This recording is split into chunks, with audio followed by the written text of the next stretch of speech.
बीच अखिलेश यादव ने 2024 के चुनाव को लेकर बहुत बड़ी भविष्यवाणी कर दी है। 2024 के चुनाव को भविष्य का चुनाव करार दिया है। सवाल यह है कि यूपी के 80 सीटों पर जीत हार के रुझान अखिलेश को अभी से मिलने शुरू हो गए हैं क्या? योगी के इस फॉर्मूले की काट के तौर पर अखिलेश यादव करने क्या वाले हैं? जवाब बिग एंड बोल्ड की आज की दूसरी एक्सक्लूसिव रिपोर्ट में मिलेगा।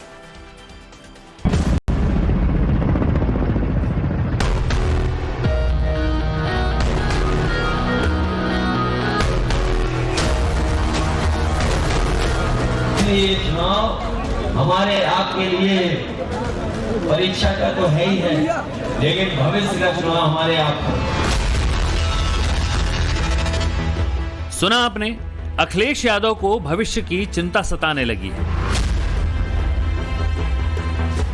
अभी एक वोट भी नहीं पड़ा, लेकिन अखिलेश यादव को हार का डर सताने लगा है। सवाल है कि क्या अखिलेश यादव ने 2024 के चुनाव के नतीजों को भांप लिया है? क्या अखिलेश को लोकसभा चुनाव में शिकस्त मिलती दिख रही है? क्या अखिलेश यादव को लोकसभा चुनाव में बीजेपी को हराना नामुमकिन लग रहा है? सपने में भगवान कृष्ण को देखने का दावा करने वाले अखिलेश को क्या इस बार सपने में अपना सियासी भविष्य दांव पर दिख रहा है?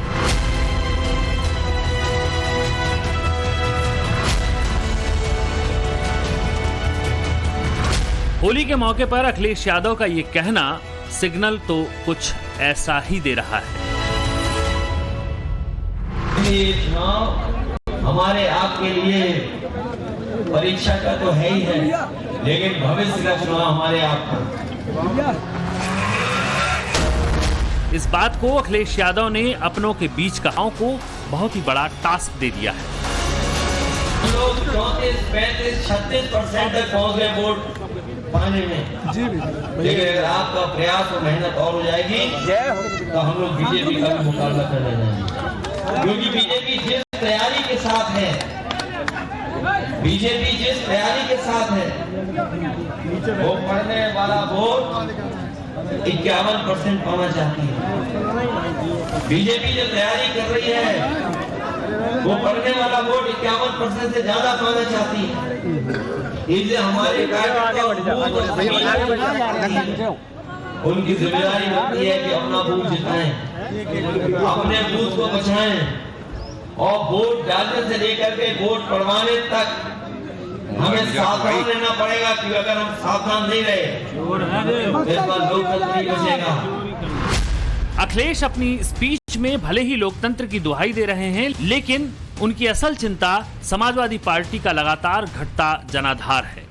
चुनाव दर चुनाव कम होता वोट प्रतिशत है। समाजवादी पार्टी के लिए सबसे बुरा साल 2019 का चुनाव रहा, वो भी तब जब अखिलेश ने बुआ मायावती के साथ गठबंधन कर लिया था।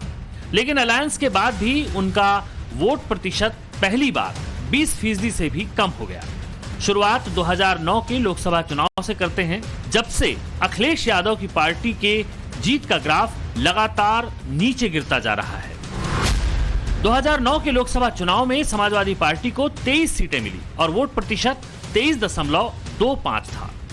2014 के लोकसभा चुनाव में समाजवादी पार्टी को सिर्फ 5 सीट पर जीत मिली थी और उनका वोट प्रतिशत भी घटा।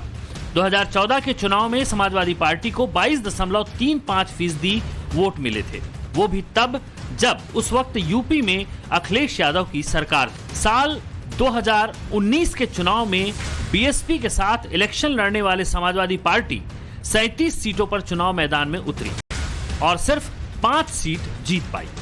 अलायंस के बावजूद उसका वोट प्रतिशत सिर्फ 18.11% ही रहा। यानी देखा जाए तो समाजवादी पार्टी के बीते 4 चुनाव में हर बार जनाधार कम होता जा रहा है। 7 लोकसभा चुनाव में प्रदर्शन के आधार पर यह माना जा रहा है कि इस बार का भी चुनाव समाजवादी पार्टी के लिए आसान होने नहीं जा रहा है, क्योंकि 2019 में अखिलेश यादव की पार्टी ने अपने चुनावी इतिहास में सबसे खराब प्रदर्शन किया था। और इस बार रही बात 2024 की, तो बीजेपी ने 80 में से 80 सीटें जीतने का लक्ष्य रखा है। इस बार 400 पार, इस बार 400 पार।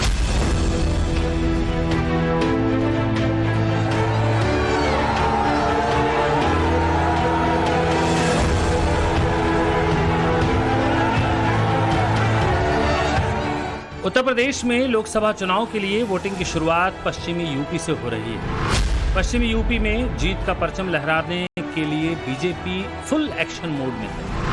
वेस्ट यूपी का सियासी समीकरण इस बार बदल गया है। पहले आरएलडी समाजवादी पार्टी के साथ गठबंधन में थी, लेकिन इस बार आरएलडी के जयंत चौधरी ने बीजेपी से हाथ मिला लिया है। योगी आदित्यनाथ 27 मार्च से चुनाव प्रचार अभियान को नई रफ्तार देने जा रहे हैं। बीजेपी के इस अभियान को प्रबुद्ध वर्ग सम्मेलन का नाम दिया गया है। सीएम योगी का 27 से 31 मार्च तक प्रबुद्ध सम्मेलनों का कार्यक्रम है। 27 मार्च को भगवान श्री कृष्ण की जन्मस्थली मथुरा से प्रबुद्ध सम्मेलन की शुरुआत होने जा रही है। योगी आदित्यनाथ 5 दिन में 15 प्रबुद्ध सम्मेलन करने वाले हैं।